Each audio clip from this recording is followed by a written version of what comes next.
Je ne sais pas pour toi, mais en cette fin de saison 2021, personnellement, Rafael Nadal et Roger Federer me manquent.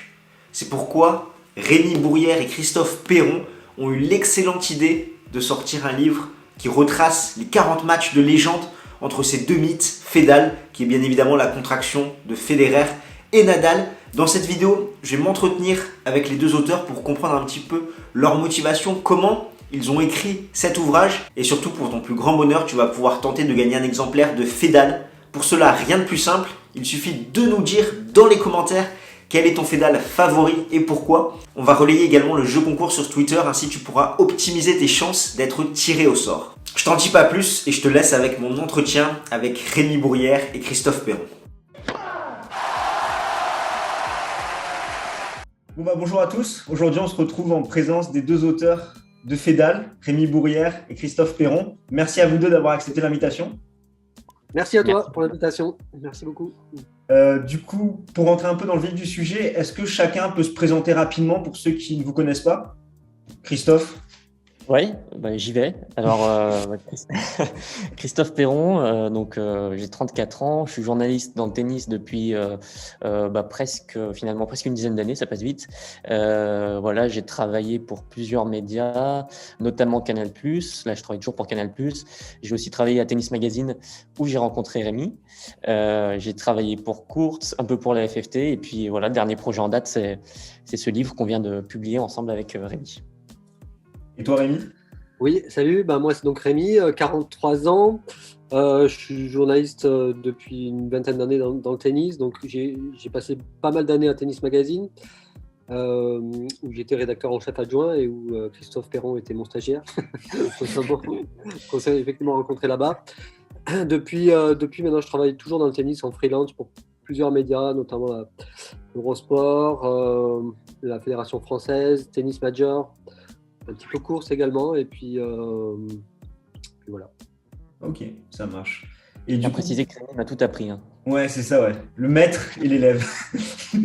Ouais, et puis je rappelle aussi son insolence, parce que depuis, on joue au tennis régulièrement ensemble, et il me bat très régulièrement aussi. Comme quoi le respect est mort dans ce monde, mais bon, c'est comme ça. C'est comme ça. Et du coup, quelles ont été à chacun vos motivations de ce projet Fedal? Comment ça s'est passé, la discussion, et derrière, comment vous êtes répartis chacun les tâches, les matchs à voir, et dans quelles conditions vous avez regardé chacun de ces matchs de Federer et Nadal? Rémi? Oui, moi, ça fait un petit moment en fait que j'avais envie de parler de cette rivalité qui est une rivalité qui me tient à cœur, parce que j'ai passé donc 12 ans à Tennis Magazine entre 2007 et 2019, qui correspond pratiquement pile poil en fait au laps de temps de leur rivalité. Donc c'est vrai que j'ai assisté à pas mal de leurs matchs, ça a marqué vraiment ces années-là. Donc ça m'a marqué à titre personnel. Et après, en discutant avec Christophe, après une partie de tennis justement, je crois que c'était de mémoire, c'était à l'été 2019. Ils venaient juste de se jouer en demi-finale à Wimbledon, et c'est leur dernier affrontement à ce jour. Donc on en parlait, on s'étonnait qu'il n'y ait jamais eu de rien de fait à propos de cette rivalité qui est peut-être la rivalité la plus marquante de l'histoire du tennis, et même qui a dépassé le cadre du tennis. C'est une rivalité marquante de l'histoire du sport en général. Donc voilà, en plus de ça, ça a pris quelques mois de discussion, et après le projet s'est véritablement lancé au début 2020, à une période aussi où le coronavirus est arrivé. Donc il y a une baisse d'activité, les tournois ont été mis en stand-by et tout, donc ça a correspondu aussi à une période où il y avait moins d'activité tennis et où on a pu prendre ce temps de développer ce projet. Voilà. Quelque chose si tu as la même, Christophe, peut-être une autre motivation, toi, je sais pas.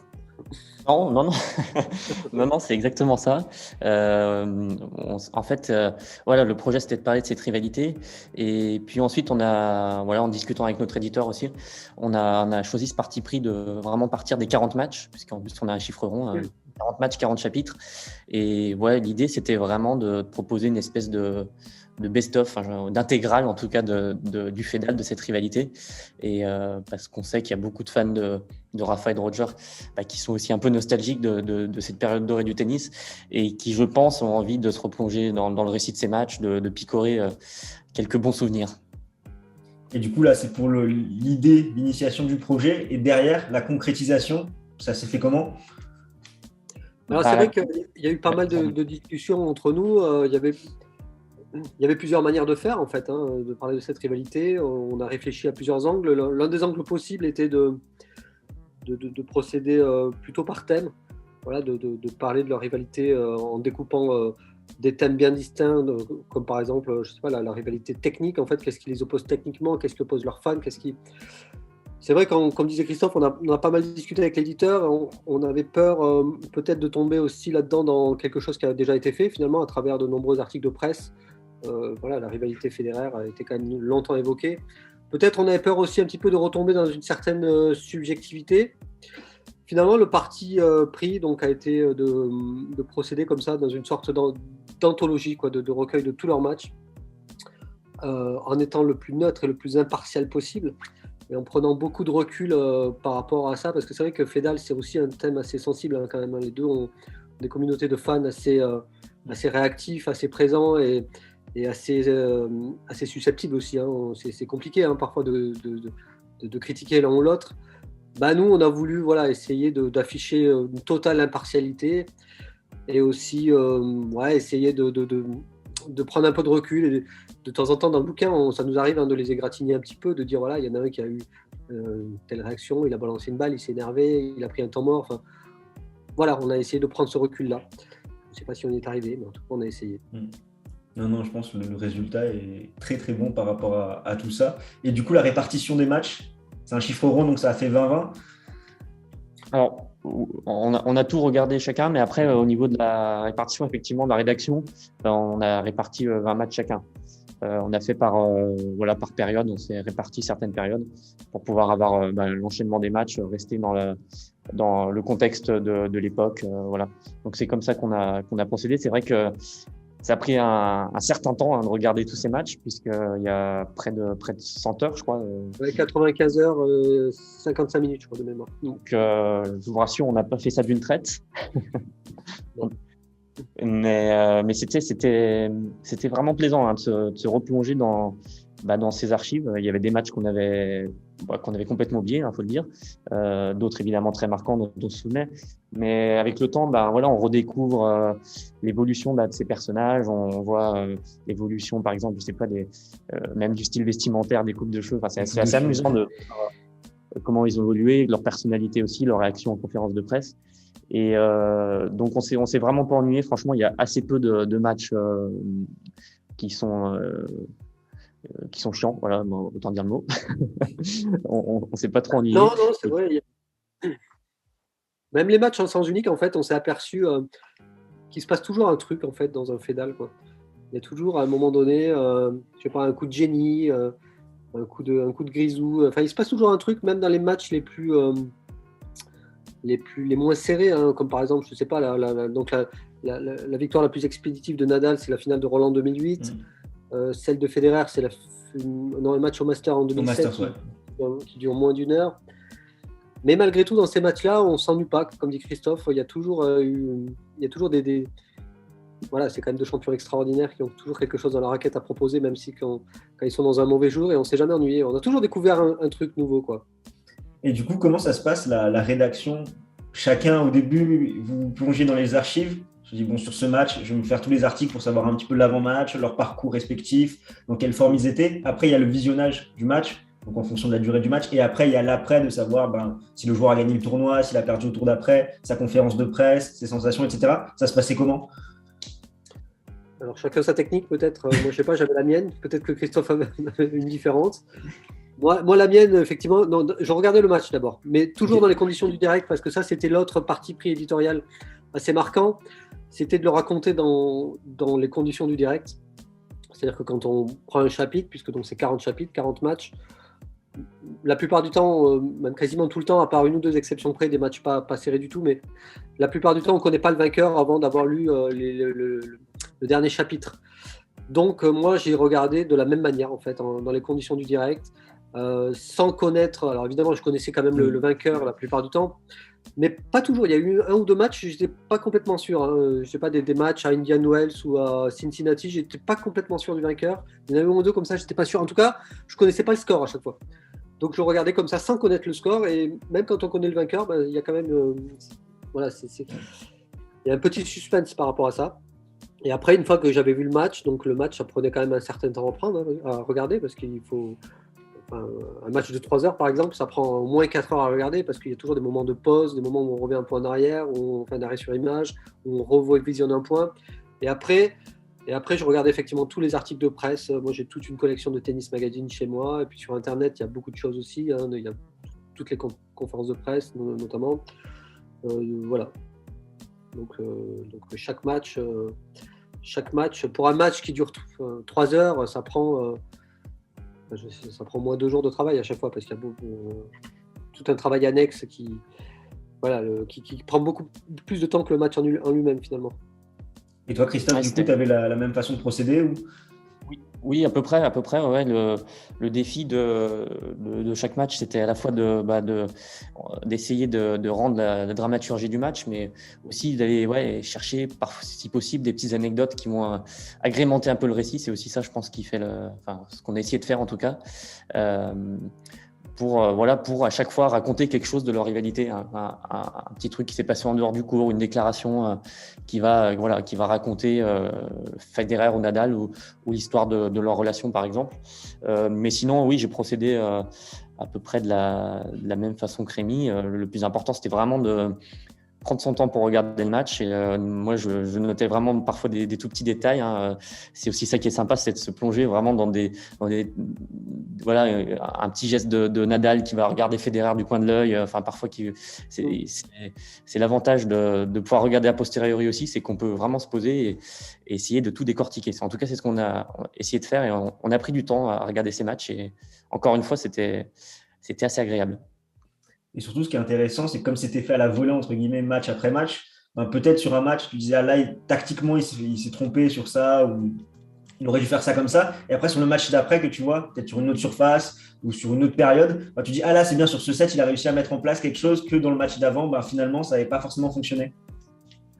Ouais, c'est vrai. C'est aussi une des raisons pour lesquelles on a procédé, comme disait Christophe au début, par période. C'est-à-dire que les 20 matchs, on ne se faisait pas répartir un match sur deux. Hein. C'était plutôt des grandes périodes. Parce que déjà, quand on fait un match, c'est plus facile d'avoir fait le match précédent parce qu'on connaît le contexte. Et comme tu dis, c'est vrai qu'on note des différences. On note surtout des différences chez Federer, en fait. Hein. Chez Nadal, c'est plus ou moins toujours à peu près la même chose. Il a beaucoup fait évoluer son tennis à travers sa carrière, mais les bases sont toujours à peu près les mêmes. On a découvert effectivement que Federer s'était posé beaucoup de questions tactiques contre Nadal à travers ces matchs. Il y a eu des matchs où il y a beaucoup de matchs où il a essayé de le prendre à son propre jeu, notamment au début de leur rivalité, peut-être à tort d'ailleurs, en essayant de jouer Nadal sur la régularité du fond de cours. Et puis après, il y a eu d'autres matchs où il a été ultra offensif. Il a essayé de mixer un petit peu les deux.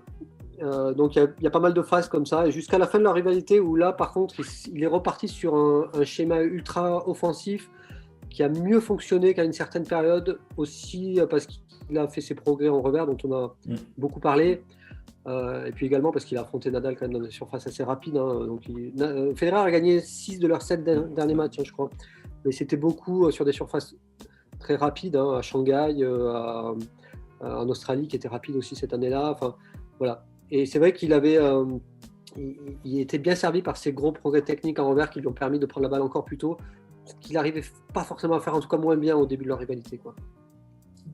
Toi, Christophe, même constat? Ouais, c'est marrant, ces retournements de situation tactique. On a des grandes périodes dans cette rivalité. Il y a le moment où on sent Federer qui est complètement perdu. Enfin, perdu, c'est peut-être un peu fort, mais en tout cas désarçonné par le tennis proposé par Nadal. C'est vraiment, il a trouvé le joueur parfait pour l'embêter.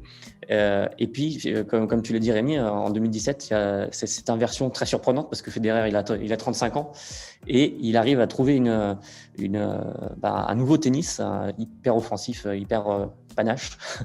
Et à l'inverse, c'est Nadal qu'on voit vraiment sans solution, hein. Sur ces matchs en 2017, on sent qu'il ne sait plus quoi faire. Parfois, il tente des choses un peu contre nature, mais donc c'est marrant de voir qu'effectivement, tactiquement, ils ont su à chaque fois s'adapter, rebondir, et il y a eu beaucoup d'adaptations de part et d'autre et beaucoup de phases différentes dans cette rivalité. Et du coup, dans ces 40 visionnages, est-ce que vous avez eu des bonnes ou des mauvaises surprises en se disant, par exemple, ce match, finalement, à l'époque, j'avais un super souvenir. Dans le revisionnant, il est peut-être pas si bien que ça. Ou à l'inverse, ce match, finalement, il était passé presque inaperçu à l'époque. Et en le revoyant, finalement, il y a des choses intéressantes à en tirer. Et il est peut-être mieux que prévu. Est-ce que ça vous est arrivé où, au final, les gros matchs qu'on connaît tous des deux, finalement, étaient quasiment les mêmes et c'était confirmé après ces différents revisionnages? Oui, moi ça m'a fait le coup, surtout dans ce sens-là, en fait, des matchs qui étaient peut-être tombés un peu dans l'oubli et qui m'ont, enfin, sur lesquels j'étais vraiment été agréablement surpris. Ça me l'a fait en fait quasiment pour tous, y compris pour des matchs, même pour des matchs complètement à sens unique, comme la finale de Roland-Garros 2008, pour en reparler, qui est une boucherie absolue sur le plan du score en tout cas, mais franchement, la revisionnant, il y a un passage dans le match qui est beaucoup plus équilibré que la mémoire collective en retient. C'est le début du deuxième set, jusqu'à 3 partout de mémoire. Et il y a vraiment un match. Federer a même une balle de break à 3 partout, me semble-t-il, qui est tout à fait jouable. Finalement, il la rate. Et là, à nouveau, ça va basculer dans la boucherie. Mais il y a un moment du match où c'est vraiment intense et il y a vraiment un combat. Et je n'avais pas du tout ce souvenir-là, quoi. Et c'est vrai qu'il y a eu des matchs, je pense par exemple à Cincinnati 2013. Donc c'est une année très compliquée pour Federer parce que il a beaucoup de problèmes au dos. Il vient de perdre au deuxième tour à Wimbledon contre Stakowski. Alors pour lui, c'est un désastre. Derrière, je ne sais pas si tu te rappelles, mais donc il se pose beaucoup de questions. Il change de raquette. Il part faire la tournée du mois de juillet sur terre battue à Gstaad, à Hambourg. Où pareil, il perd en fait avec sa nouvelle raquette. Enfin, c'est vraiment une période assez noire. C'est sur Delbonis, je crois. Ouais. Daniel Brown, peut-être. Ouais. C'est vraiment une période noire et il arrive à Cincinnati. À l'inverse, c'est une des meilleures années de Nadal, qui revient début 2013, alors que lui, il sort d'une blessure au genou. Il revient début 2013, il gagne tout. C'est une année stratosphérique pour lui. Il se retrouve à Cincinnati, donc là, on pense quand même que ça va être une boucherie à nouveau pour Nadal. Et en fait, il y a vraiment un énorme match. Federer gagne le premier set. Il est même à 2 doigts de gagner. Je ne sais plus s'il a le break dans le deuxième ou pas loin. Alors, je ne sais plus les détails. Il faudrait que je relise mon livre. Je sais que sur dur, jusqu'à l'US Open, c'est quasiment le joueur qui a le plus inquiété Nadal. C'est marrant parce qu'en fait, sur ce match, autant Nadal est un joueur qui a instillé le doute dans son esprit comme aucun autre auparavant, autant c'est aussi le joueur contre lequel il a eu des espèces de revival, peut-être comme sublimé par cette rivalité justement, mais donc Cincinnati, donc à cette époque-là où il est dans le gouffre, il retrouve comme par magie presque tout son tennis. Il finit par perdre en 3-7, un peu sur le physique quand même. Il se fait rattraper au troisième set. C'était soit il gagnait en 2, soit sur le troisième, il se fait rattraper. Un peu, mais j'étais vraiment agréablement surpris par ce match également. Voilà, toi aussi Christophe, je crois que ça t'a fait. Je me rappelle que tu m'avais parlé notamment du dernier en fait de la finale de Wim. De la honnêtement, j'ai eu que des bonnes surprises, franchement.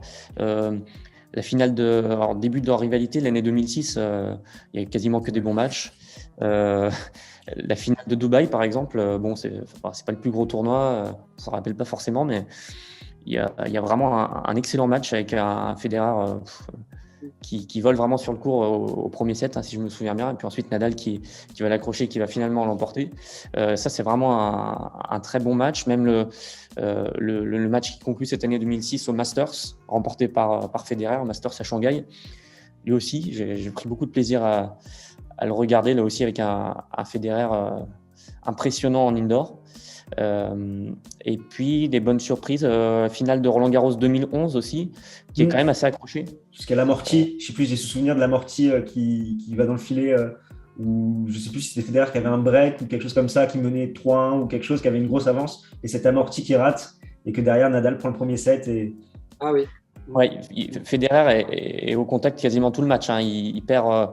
Je l'ai plus tout à fait en tête là comme ça, mais il perd les manches, mais à chaque fois de justesse. Et vraiment, j'ai trouvé que c'était parce qu'on a toujours dans notre imaginaire collectif un peu l'impression que les finales de Roland-Garros, Federer-Nadal, ça n'a pas été les matchs les plus mémorables. Mais bon, je dis pas que c'est un match non plus incroyable, mais c'est un vrai bon match cette finale de 2011. Et puis, comme tu l'as dit, Rémi, les derniers matchs. Les deux en 2019, la demi-finale à Roland-Garros, le niveau est exceptionnel, surtout dans les conditions il y a un vent horrible. Donc, c'est franchement proposer un tel niveau. Bon, Nadal est évidemment monstrueux, mais Federer, franchement, il est pas si loin que ça, même s'il se prend 3-7. Bon.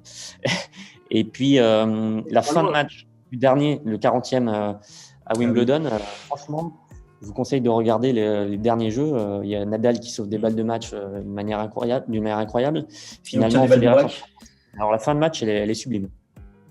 Même si, je ne sais pas si tu étais de cet avis, j'avais trouvé que sur l'ensemble du match, Nadal était peut-être passé un peu à côté de son sujet par rapport à ce qu'il avait montré avant, notamment, je me rappelle de ce match contre Kyrgios, et qu'il arrivait vraiment très très en forme par rapport à Federer qui avait fait des premiers tours un petit peu compliqués. Et je trouvais que ça s'était totalement inversé sur ce match. Nadal était un peu trop tendre et passé à côté, s'est réveillé peut-être sur la fin, mais finalement, le mal était déjà fait. Oui, et par rapport à son début de tournoi, je suis d'accord, il est moins bien. Pourtant, il y a une déclaration de Carlos Moya qui dit dedans, je il fait tout bien, il n'y a rien à dire, il est parfait. C'est quand même bon signe quand ton coach dit ça. Et effectivement, il passe pas à côté de son match, Federer, mais il est un petit peu en dessous et ça explique que Federer peut-être passe en 4-7. Puis c'est peut-être aussi une époque où Federer a repris un peu le dessus psychologiquement, même si Nadal vient de le rebattre à Roland-Garros. Bon, parce que Roland-Garros, c'est quand même sa forteresse. Mais depuis un an ou deux, c'est vrai que Federer avait repris un peu le dessus psychologique sur Nadal et peut-être que ça a pesé sur cette demi à Wimbledon. C'est clair. Et peut-être qu'on peut pousser aussi plus loin. On sait que depuis 2019, c'est là où Nadal a un peu changé son style de jeu avec son nouveau service, aller dans une filière beaucoup plus courte. Et peut-être que ce nouveau Nadal, avec ses repères différents, cette zone de confort dans laquelle il n'est plus, peut-être est moins performant face à des Djokovic et des Federer sur d'autres surfaces que la terre. Ouais, c'est possible. C'est possible, ouais. C'est vrai qu'il avait fait pas mal de changements cette année-là. Mais il était revenu, il avait fait un petit retour en arrière. Il avait changé son service pendant l'intersaison entre 2018 et 2019. Il avait changé son mouvement de service. Cette année-là, donc en début d'année, il va en finale en Australie. Il se fait corriger par Djokovic. Ça lui met un petit coup au moral quand même. Après, derrière, il a un gros coup de mou en arrivant en début de saison sur terre battue. Et il revient en arrière à ce moment-là. Il revient dans sa zone de confort. Il reprend son de service. Donc c'est vrai qu'il y a une zone un peu floue. Il a un très haut niveau. Il gagne Roland, il gagne Rome, son motif juste avant. Il continue à être un très haut niveau, mais c'est quand même malgré tout une période où il se pose peut-être des petites questions qui ont fini sans doute par le rattraper sur cette demi à Wimbledon. Et puis contre un Federer qui est quand même au top niveau. Il le prouve en finale aussi, et même s'il perd donc cette finale d'anthologie contre Djoko. Mais il est quand même à un niveau stratosphérique à bientôt 38 ans. Quoi. C'est clair, il y a Wimbledon. Et c'est vrai que certains à Wimbledon aussi disent, parce qu'on pense souvent à Wimbledon 2008, mais qu'on oublie aussi cette finale en 2007, qui peut-être d'un point de vue tennistique surpasse peut-être 2008. Je ne me suis pas revisionné récemment les deux, mais vous deux qui avez vu les deux finales, qu'est-ce que vous en gardez en tête? Parce que c'est vrai qu'on oublie peut-être trop facilement Wim 2007. La finale 2008, je pense qu'elle atteint un niveau en valeur absolue, elle atteint un niveau supérieur, mais seulement sur les deux derniers sets, on va dire. La finale 2007, elle est constante du début à la fin. C'est un des rares matchs d'ailleurs, parce que souvent dans les fédales, il y a il y a des moments sublimes et des moments de creux un petit peu aussi, parce que voilà, c'est comme deux boxeurs qui se jaugent, quoi. La finale 2007, elle est sublime, du début à la fin quasiment.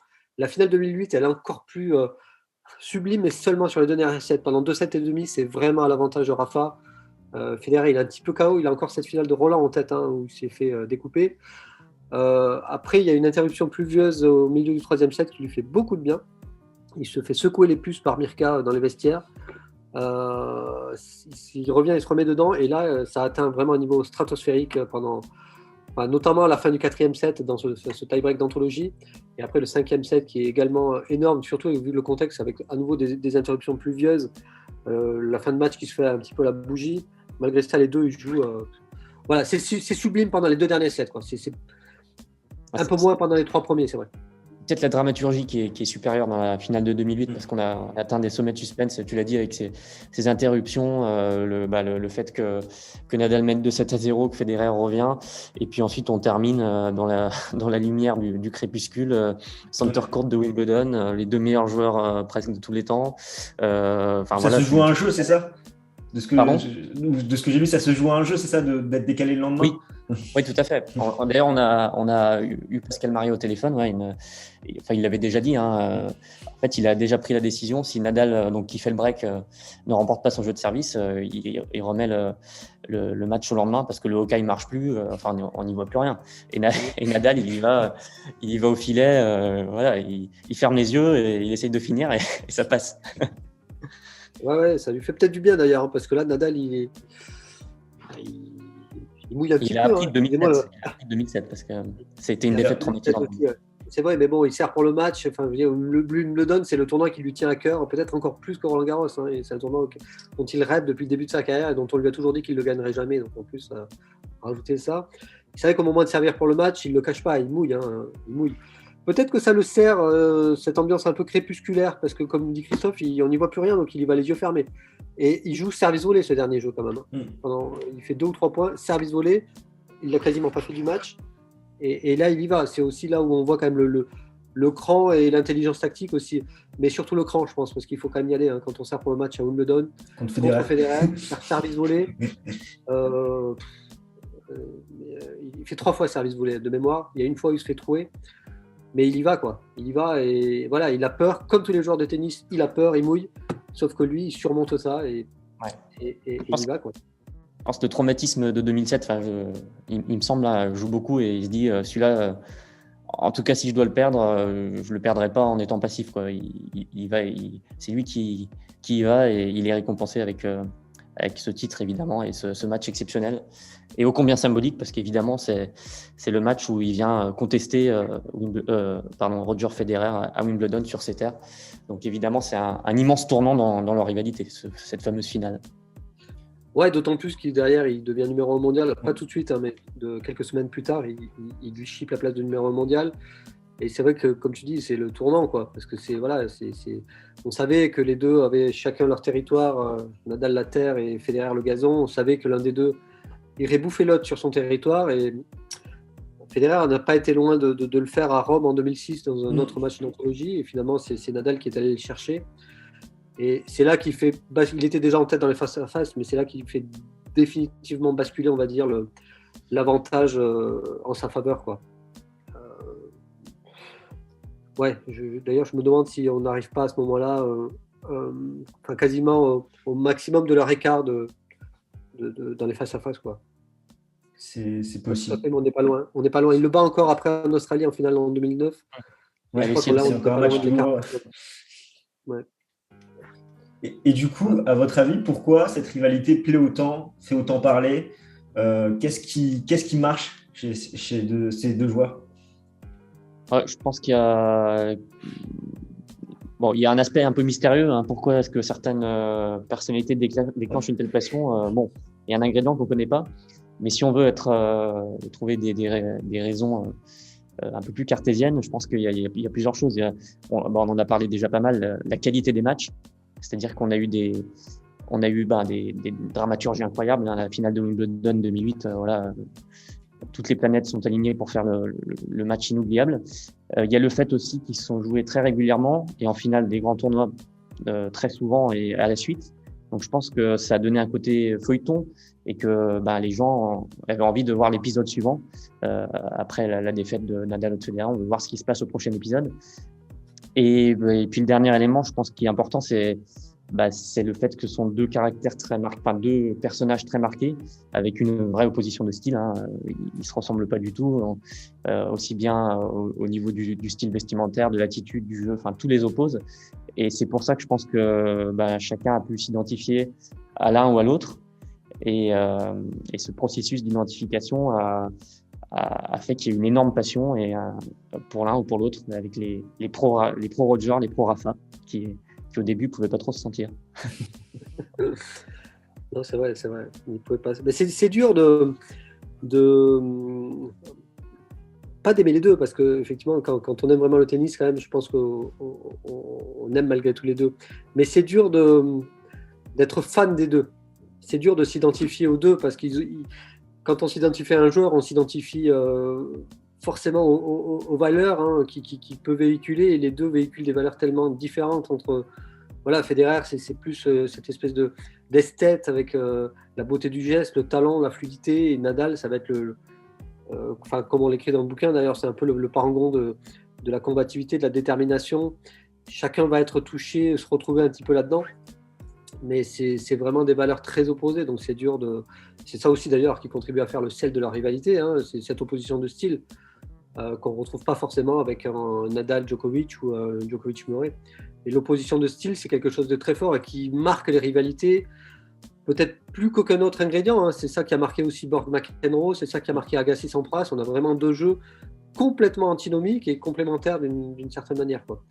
Voilà, peut-être que le seul ingrédient qui leur a manqué, entre guillemets, pour que ça devienne encore plus mythique, c'est qu'ils se foutent sur la gueule, tout simplement, alors que depuis le début, ils se sont appréciés. Mais en fait, je crois qu'au final, les plus grands rivaux finissent à un moment donné de leur carrière par se respecter, quoi. Mais souvent, ça vient après. Eux, ça a été dès le début. C'est peut-être une spécificité. Ouais. Dès le début, ils se sont respectés et appréciés. Et du coup, tu parles d'ingrédients. Pour vous, c'est quoi les ingrédients d'un bon Fedal? Après en avoir vu autant, est-ce qu'il y a des points communs qui fait que là, ce match, franchement, il y a tout qui était en place. Là, on a eu vraiment un énorme Fedal. Pour moi, l'ingrédient numéro 1, je vais peut-être heurter en disant ça, je ne sais pas si Christophe tu seras d'accord avec moi, mais l'ingrédient numéro 1, c'est Federer en fait. J'ai envie de dire que Nadal est souvent un peu, évidemment plus ou moins avec des nuances près, mais il est quand même d'une manière générale égal à lui-même, quoi. Federer moins, il est un peu plus fluctuant contre Nadal en tout cas. Et souvent les meilleurs Fedal, c'est tout simplement les jours où Federer a été le mieux. Ces jours-là, quasiment tout le temps, à part quelques matchs en indoor, parce que sur des surfaces très rapides, il a quand même été au-dessus, Federer. Mais la plupart du temps, quel que soit le niveau de jeu présenté par Federer, Nadal arrive à relever le défi. Il ne gagne pas forcément à la fin, mais en tout cas, il arrive à lui donner la réplique. Il y a eu des matchs, en revanche, où Federer est passé à côté. Et voilà, et là, même s'il y a eu des bons passages dans le match, Nadal lui a finalement dominé, quoi. Donc moi, c'est ça pour moi l'ingrédient numéro 1. C'est Federer. Les jours où Federer est bien luné, ça fait toujours un bon Fedal. Quasiment. Même les matchs à sens unique au Masters dont tu parlais, moi j'ai été impressionné en revoyant les matchs au Masters du début de leur rivalité. De toute façon, le Masters c'était toujours au début de leur rivalité. Même quand Nadal prend une tôle, j'ai été impressionné en revoyant les images de la vitesse à laquelle ça joue, quoi. Alors Federer était au-dessus, au service notamment, il était injouable en indoor sur les surfaces très rapides. Voilà, mais c'était assez monstrueux ces matchs-là. Voilà, l'ingrédient numéro 1 pour moi, je dirais que c'est Federer pour répondre à la question. Mais il va s'attirer les foudres des Nadaliens à mon avis. Je sais pas. C'est pas ça l'ingrédient pour toi, Christophe? Si, non, moi je suis assez d'accord avec ça. C'est vrai que notamment au début de la rivalité, on a l'impression que effectivement la réussite du match, le niveau de jeu va dépendre surtout de Roger. Ouais. On a remarqué ça. Et il y a pas mal de matchs où d'ailleurs, je pense à notamment Dubaï 2006 où il est complètement en contrôle. Et on sent aussi l'ascendant psychologique qui est en train de prendre Nadal sur lui, parce qu'il va se mettre à louper des coups droits notamment. Voilà, il y a quand même un truc assez récurrent de Federer qui se met à dérailler en coups droits sur des points hyper importants dans un set décisif. C'est quand même un scénario qu'on voit hyper régulièrement en 2006. Et donc, c'est amusant, je ne sais pas si c'est le mot, mais en tout cas, c'est intéressant de voir ces schémas récurrents et puis de voir certainement cet avantage psychologique qui a été pris petit à petit par Nadal à cette époque. Et du coup, comme tu parles de schéma, est-ce qu'en revisionnant, vous avez découvert des nouveaux schémas où finalement ça reste très classique, Nadal, voilà, gaucher, balle haute sur le revers adverse, après il isole sur son côté revers, il attaque après Longines, et Federer après 2017 qui a réussi à prendre ce revers plus tôt, donc qui a réussi à priver de temps l'Espagnol. Est-ce que ça s'arrête là ou est-ce que vous avez réussi à avoir d'autres schémas, d'autres trucs qu'on ne pense pas forcément et qui ont fait la différence dans leur affrontement? Oui, je pense par exemple, il y a un match qui me revient en tête, c'est une finale de Monte-Carlo. Alors, je ne veux pas dire de bêtises, mais il me semble que c'est 2007, parce qu'ils sont joués plusieurs fois d'affilée en finale. Là. Je crois que c'est celle de 2007. On a toujours en tête ce schéma caricatural, finalement, de Nadal qui va bomber son coup droit sur le revers de Federer. Et cette finale-là, il explique en fait qu'au début du match, il est dominé, même assez largement dominé. Et finalement, il s'en sort en 3-7, je crois. Je sais plus, j'ai plus tous les détails en tête. Mais en tout cas, il est dominant au début de match et il s'en sort. Et il explique après le match qu'il s'en est sorti parce qu'il a changé de tactique. Il est arrivé dans le match en disant « je vais pilonner le revers de Federer ». Et finalement, il dit « non, à un moment donné, j'ai vu que ça ne marchait pas. J'ai vu que Federer m'attendait au tournant tout le temps. Et il se décalait tout le temps en fait. Il jouait quasiment que des coups droits. Donc j'ai changé radicalement. Je me suis mis à pilonner son coup droit et à essayer de m'ouvrir le terrain comme ça pour ensuite jouer l'attaque sur le revers de Federer. Et on s'aperçoit qu'il y a... Après, c'est vrai, après avoir vu sa conférence de presse, j'ai revu une partie du match et je me suis aperçu qu'effectivement, c'est flagrant. Et après, ça m'a servi pour d'autres finales où en fait, c'est pas si flagrant que ça que Nadal va détruire le revers de Federer. C'est beaucoup au début, mais finalement, à un moment donné, il change. Il change et il va pas mal chercher Federer sur son coup droit. Parce que, bon, évidemment, Federer a réagi aussi. Et Federer aussi va l'expliquer, c'est quelque chose qui ressort beaucoup de leur duel. Federer connaît énormément de fautes en coup droit, et même souvent dans des moments critiques. À un moment donné, un journaliste ne s'arrête pas, lui finit par lui poser la question, il dit oui, c'est normal parce que non seulement contre Nadal, je prends plus de risques, je suis obligé parce qu'il défend comme un lion, mais en plus de ça, je frappe tout simplement beaucoup plus de coups droits, je fais quasiment que des coups droits avec lui, parce que je me décale beaucoup plus, parce que comme il est gaucher, quand même, sa balle a tendance à naturellement me venir un peu plus sur le revers, donc je couvre ma partie de terrain beaucoup plus à gauche que d'habitude. Et voilà, donc il y a des schémas qui finissent par s'inverser un petit peu comme ça, c'est assez intéressant en fait. Oui, on remarque parfois, moi ce qui m'a marqué aussi, parfois c'est pas forcément très visible, très perceptible, mais Nadal qui va légèrement changer d'un coup ses zones au service alors qu'il est un petit peu en difficulté au début d'un set. Et ce sont des petits ajustements qu'on a essayé de faire remarquer dans le livre et qui finalement arrivent à changer la phase d'un match. Je me souviens d'une finale à Roland-Garros où alors je sais plus laquelle, mais en gros, il est malmené et il vient de perdre un set. Et au début du deuxième, en plus, il y a le public qui commence à pousser pour Roger. Enfin, ça commence à être un peu chaud pour Rafa. Et il change ses zones. Voilà, il change ses zones de service au lieu d'aller systématiquement sur le revers parce qu'il le fait quand même. Je sais pas, 70-80% du temps. Ouais, plus que ça. C'est un changement presque. Il faut vraiment regarder le match de très près pour le voir et ça suffit à faire dérailler Federer. Donc c'est intéressant de voir effectivement tout au long de leur match ces petits ajustements tactiques qui parfois font des grosses différences. Mais par contre, globalement, ça c'est vrai que je m'en suis aperçu aussi comme on a regardé pas mal de matchs sur Tennis TV, la plateforme de l'ATP, donc il donne beaucoup de stats intéressantes par rapport à ça. Et on s'aperçoit que c'est au service surtout que Nadal va chercher le revers de Federer. Mais il y a certains matchs et on est au-dessus de 90% de service sur le revers. Alors comme dit Christophe, après il y a des moments clés où il va chercher ses zones. Qu'est-ce qu'il y a, Christophe? Il y a un châtelain qui passe. Tout va bien. Il y a certains matchs où il va chercher, il change un peu de zone, mais c'est au service, beaucoup plus qu'en coup droit, c'est au service qu'il va chercher le revers de Federer, et notamment au début de sa carrière. Et en revanche, le schéma inverse est vrai pour Federer aussi. Au début de la rivalité, il va beaucoup chercher le revers de Nadal. Et il se fait, à la tournure des années 2008-2009, il continue d'aller chercher le revers de Nadal, sauf qu'entre-temps, Nadal a progressé comme jamais en revers. Notamment à la finale de l'Open d'Australie 2009. Il y a une stat aussi qui est communiquée par le diffuseur, je ne sais plus lequel c'est, mais qui dit que Nadal frappe quasiment 50% de revers. J'ai plus le chiffre français, mais un chiffre beaucoup plus élevé que d'habitude en fait. Donc Nadal refuse moins son revers parce qu'il a énormément progressé, et je pense que Federer se fait un peu avoir comme ça aussi. C'est intéressant ces revisionnages. Et du coup, dans ces 40 matchs, si vous deviez chacun en retenir un seul, ça serait lequel? Moi, parce que voilà, je me souviens d'avoir vraiment vibré pour ce match. Je pense que je choisirais. C'est peut-être pas le plus beau en termes de niveau de jeu, mais je trouve qu'en termes de dramaturgie, de contexte, pour moi, et puis ça représente vraiment le Federer. Pour moi, c'est l'Open d'Australie 2017.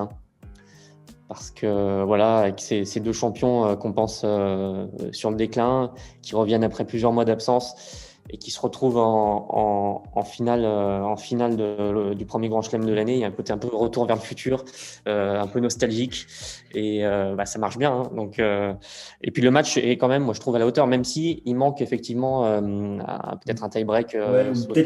J'aurais plus dit peut-être une constance, parce que c'est vrai que ça faisait vraiment des hauts et des bas jusqu'au 5e set monumental. Mais bon, le 5e, quand même, il faut voir le début de set de Nadal, il est costaud quand même. Hein. Donc, il y a quand même un énorme Federer pour venir débreaker. Enfin, là, il y a une tension folle. La balle de match avec le challenge. Et puis non, tout simplement, le retour des héros, je crois que c'est ça. Donc, moi, si je devais en retenir, en tout cas, celui où j'ai le plus vibré, c'est celui-ci, je pense. Et toi, Rémi ? Ouais. Moi, je vais pas être original, mais je vais dire quand même la finale 2008 de Wimbledon 2008, parce que pour moi, c'est leur match le plus mythique, quoi. Qui a même été pour beaucoup, c'est le plus beau match de tous les temps. C'est vrai que c'est le match le plus symbolique, et par le scénario, par le niveau de jeu quand même. Et plus spécifiquement, la fin du tie-break du 4e set de ce match-là, où il y a un passage entre 6 partout et 7 partout au tie-break, je crois, où les deux frappent successivement 2 points monstrueux. Il y a Nadal qui frappe un passing de coup droit absolument hors norme pour s'offrir une balle de match, que Federer va sauver d'un passing de revers monstrueux, alors qu'il n'en a pas frappé un du match. Il le dit lui-même après le match. Il dit, c'est le premier passing de revers que je réussis du match, mais il le frappe au bon moment pour sauver une balle de match et pour amener Nadal au 5e. Moi, c'est ce match-là. Ouais. C'est ce match-là. En plus, j'y étais. C'était une ambiance complètement lunaire. C'est un moment de sport que j'oublierai jamais de ma vie, quoi. Ça, c'est sûr. Ouais, surtout d'être sur place, de voir avec la nuit tombée, etc. C'est clair que je pense que c'est un sacré tournant, et ça reste gravé dans les mémoires. Donc, je pense que c'est aussi un match qui est très, très intéressant. Et l'Open d'Australie aussi 2017, c'est aussi quelque chose de les revoir. En plus, de l'autre côté, on a Serena et Vénus. Oui, exactement. Ouais. Ça faisait une sacrée image de, comme tu dis, retour vers le futur. C'était de sacrés souvenirs. Après, on pense aussi à Rome 2006.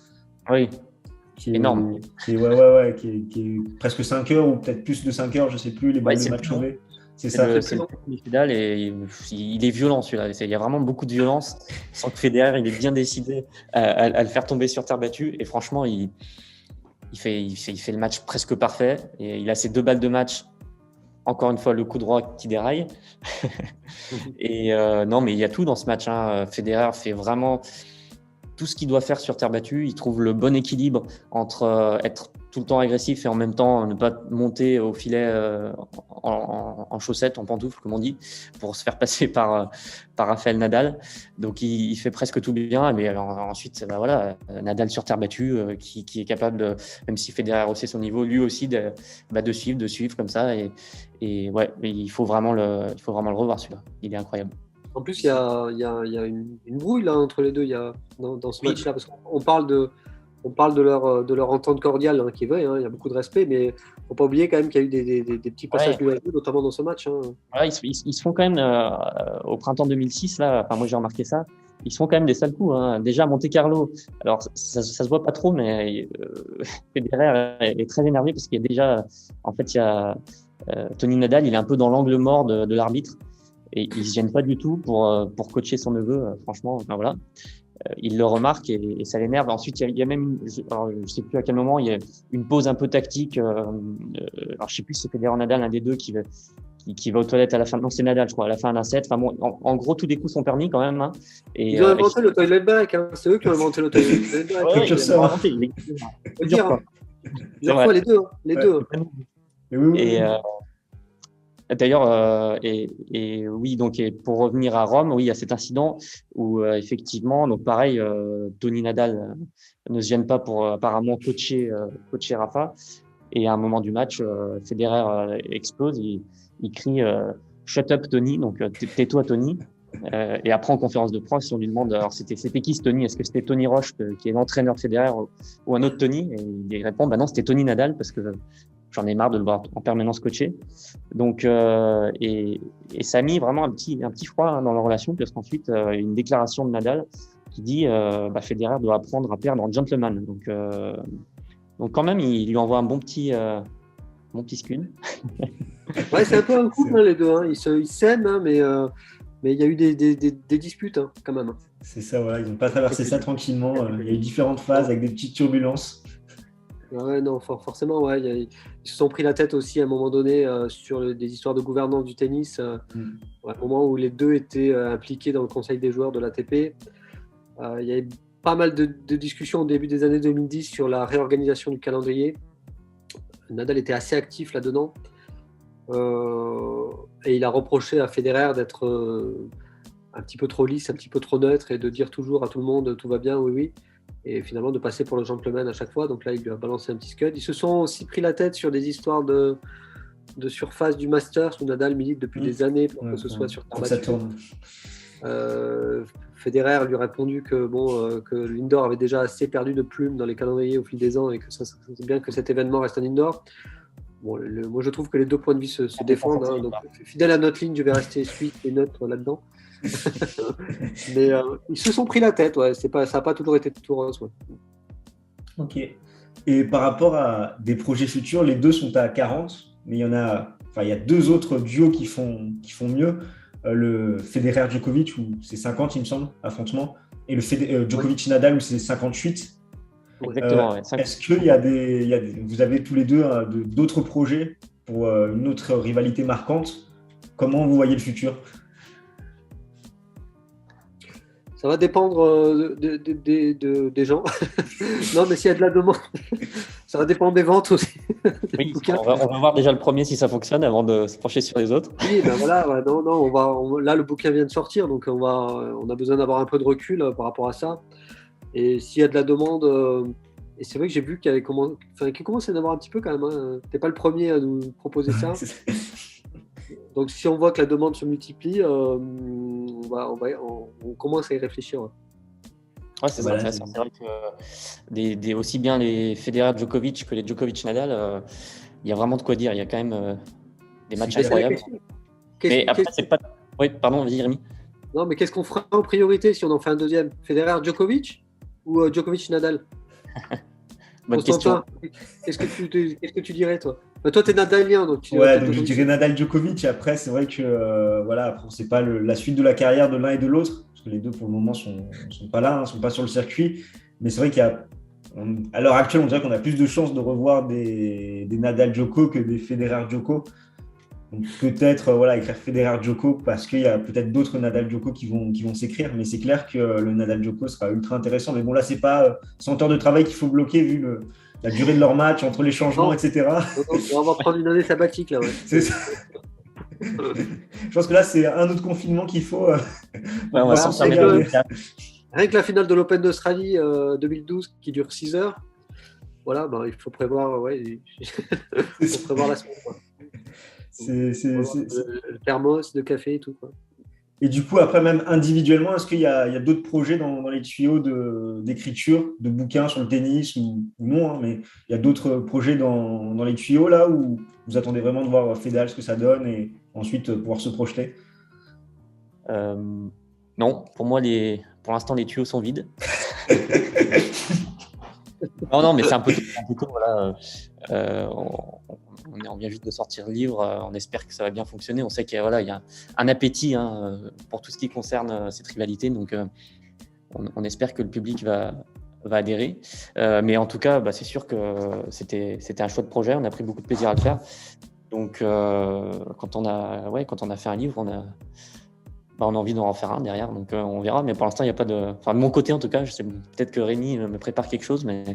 Non, j'ai rien de concret, mais c'est vrai que j'ai adoré aussi développer ce projet et ça commence à me titiller de faire un deuxième volet, effectivement, sur une autre rivalité mythique, sur Federer Djoko ou Djoko Nadal. Certains nous l'ont déjà proposé, nous l'ont même reproché. J'ai vu passer quelques messages en nous disant mais pourquoi vous faites Federer Nadal alors que Djokovic Nadal ou Federer Djokovic c'est beaucoup plus marquant. Bon, ça se discute, ça je suis pas forcément d'accord avec ça, mais en tout cas c'est tout aussi marquant. Et d'ailleurs, on nous a aussi reproché le fait d'occulter Djokovic dans cette histoire, ce qui n'est pas le but. On va le rappeler encore une fois, mais on sort un livre sur Federer Nadal. À aucun moment désolé pour notre neutralité, hein, c'est peut-être un peu chiant, mais à aucun moment on va dire dans le bouquin que Federer et Nadal sont au-dessus de Djokovic. Hein. C'est pas du tout le but du livre. C'est simplement de mettre à l'honneur cette rivalité qui par contre est peut-être la plus marquante des trois en termes de. Je ne parlerai pas en termes de qualité de match ou d'intensité de match, de passion, mais en termes d'audience et de passion. Ouais. Encore une fois, là, je vais enfoncer une porte ouverte, mais Federer et Nadal ont une communauté de fans qui sont tout simplement plus nombreux que celle de Djokovic. Tout simplement, et ça, c'est pas un jugement de valeur de ma part. C'est peut-être une injustice d'ailleurs à l'égard de Djokovic, mais c'est juste un fait, un constat. Donc voilà. Donc moi, j'ai rien concrètement dans les tuyaux, mais franchement, si ça marche bien et si on continue à avoir de la demande, comme ça a l'air d'être le cas, je pense qu'il y aura un deuxième, voire troisième opus. Ouais. Okay. Et après, pourquoi pas un livre sur les trois, avec ce fameux débat de GOAT, sans forcément y répondre et se positionner, mais pourquoi pas un livre sur les trois avec différentes approches sur cette thématique-là, par rapport à chacun peut marquer des points dans différentes catégories, ils ont tous leur record. Pourquoi pas aussi quelque chose qui regroupe les trois joueurs. Il faudrait peut-être attendre que ce soit fini, de voir ce que Djokovic peut faire, parce que là, ça peut quand même beaucoup changer. Mais oui, il y aura clairement un truc à faire sur ce trio, parce que on a quand même les trois plus grands joueurs de tous les temps en même temps, donc c'est sûr qu'il y aura de quoi dire.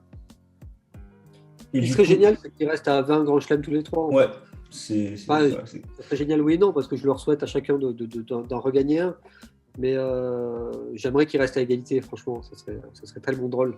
Et puis ça serait tellement symbolique. Ouais, pour l'histoire, ça serait quelque chose. Et du coup, pour terminer un petit peu le mot de la fin, qu'est-ce que vous pensez l'un et l'autre de la période qu'on est en train de vivre actuellement? Djokovic qui était à deux doigts de faire le grand chelem, la jeunesse qui pointe le bout de son nez et qui va être de plus en plus présente, notamment l'année prochaine sur les grands rendez-vous. Qu'est-ce que vous en pensez un petit peu de ce renouvellement qui est totalement normal? Je pense que voilà, donc on est plutôt sur la fin quand même d'une ère, même si Djokovic va encore jouer, que Federer et Nadal sont toujours actifs. Mais c'est pas la première fois dans le tennis qu'on se dit comment on va faire après eux. C'était le cas après des rivalités comme Borg-McEnroe, comme même Sampras-Agassi. Et puis à chaque fois, on se rend compte que les champions passent, mais finalement, quand même, le tennis reprend le dessus, le tennis demeure.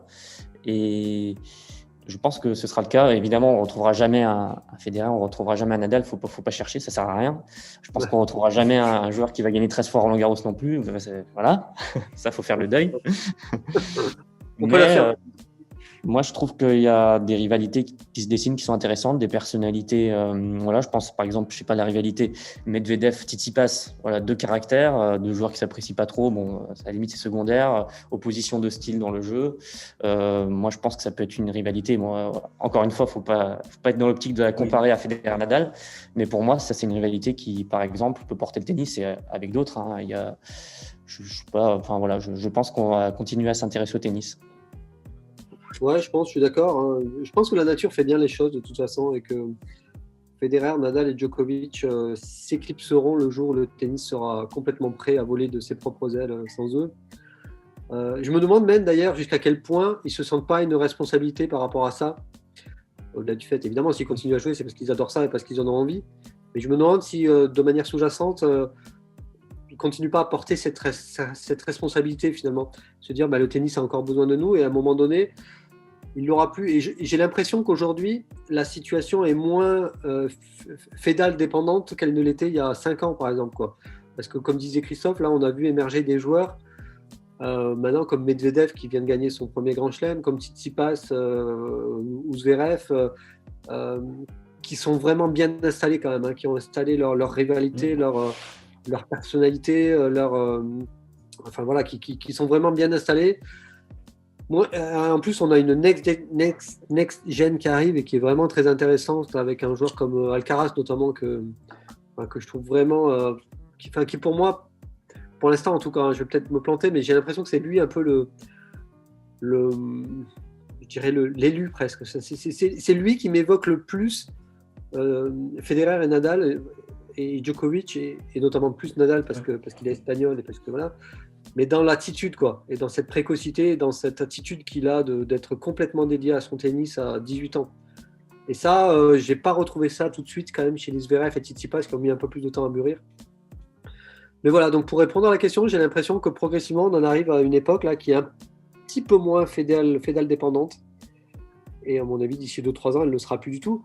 C'est des joueurs qui vont nous manquer, mais comme dit Christophe très justement, le tennis a toujours survécu et survivre encore. Il faut que le tennis soit plus grand que ses joueurs, hein, de toute façon. Donc, ça sera le cas. C'est sûr, c'est sûr.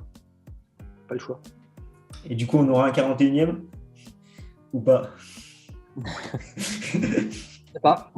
Impossible, hein. C'est impossible. Avec le classement des deux qui sont en train de chuter, on n'est pas à l'abri effectivement d'une rencontre précoce. Après, est-ce qu'on aura un 41e pour jouer un gros titre? Bon, il faut. Après, on prend des pincettes parce qu'il faut jamais les enterrer. Hein. On a bien compris que il faut jamais dire jamais parce que on va pas refaire l'histoire. Donc, on va pas les enterrer. Mais bon, quand même, Federer 40 ans, Nadal 35 ans, les problèmes physiques, la probabilité de les revoir, en tout cas pour jouer un gros titre, bon, elle est extrêmement faible. Après, effectivement, pourquoi pas un 41e affrontement un peu plus tôt dans un tournoi. Pourquoi pas à l'US Open, parce que c'est le seul grand chelem où ils ne se sont pas joués. Et si c'est le cas, on est prêt avec Rémi pour le rédiger, ce 41e. On est chaud. Encore une fois, hein, la balle est dans le camp de Federer, c'est comme on disait pour l'ingrédient principal d'un bon Federer. Mais là, j'ai l'impression que la balle est plus dans le camp de Federer, parce que Nadal, à l'heure où on se parle, il vient de reprendre l'entraînement, j'ai vu. Bon, il a l'air quand même plutôt optimiste. Tony en a parlé sur le fait de reprendre début 2022, donc je pense que son retour est en bonne voie. Celui de Federer l'est un peu moins parce qu'il s'est fait quand même, il a subi une lourde opération il n'y a pas longtemps. Il était toujours en béquille là récemment à la Lever Cup. Il a 40 ans. Donc le retour de Federer est un peu plus incertain, mais je pense qu'il va tout tenter pour le faire aussi puisqu'il l'a dit, donc on va le croire. Après, est-ce qu'il va y arriver, je ne sais pas. Mais la balle est dans son camp. Maintenant, si Federer arrive à revenir, c'est pas dit qu'il se rejoue pas, ouais, parce que comme tu dis, Christophe, en plus ils ont chuté, enfin lui en tout cas Federer a chuté au classement, il est sorti du top 10, ils peuvent maintenant se jouer, finalement ça augmente leur chance de se jouer. En tout cas, ça sera un événement immense, hein. Enfin évidemment, hein, j'enfonce une porte ouverte, mais alors plus le temps passe, plus c'est un événement en fait le pédale, donc là ça sera énorme. C'est ça, puis au pire ils se joueront dans une exhibition à la fin de leur carrière, ils vont remplir ils vont remplir le Camp Nou en faisant une exhibition là-bas, 100 000 personnes, et puis de toute façon, ils rempliront les stades jusqu'à la fin de leur carrière. Ça, c'est sûr. Donc, ouais, affaire à suivre en 2022. En tout cas, merci beaucoup, Christophe et Rémi. Ça a été très intéressant, cet entretien. Et pour ceux qui n'ont pas encore lu et qui veulent un peu plus en savoir sur la rivalité de Federer et Nadal, je vous invite vraiment à vous procurer le livre Fédal aux éditions Flammarion. Et merci à vous. Pour cet échange de qualité. C'est cool. Bonne journée, merci, bravo pour ta chaîne YouTube et continue tout ça. J'espère que cet entretien t'aura plu. En tout cas, quel bonheur d'échanger avec deux auteurs passionnés et de relire un petit peu les 40 matchs entre ces deux légendes. Toi, si tu veux lire également Fédal, tu sais ce qu'il te reste à faire. Dans les commentaires, tu nous dis quel est ton Fédal favori et pourquoi. Le jeu concours sera relayé sur Twitter, donc tu peux optimiser tes chances d'être tiré au sort. Nous, on se retrouve très très vite. D'ici là, porte-toi bien. Ciao, ciao tout le monde.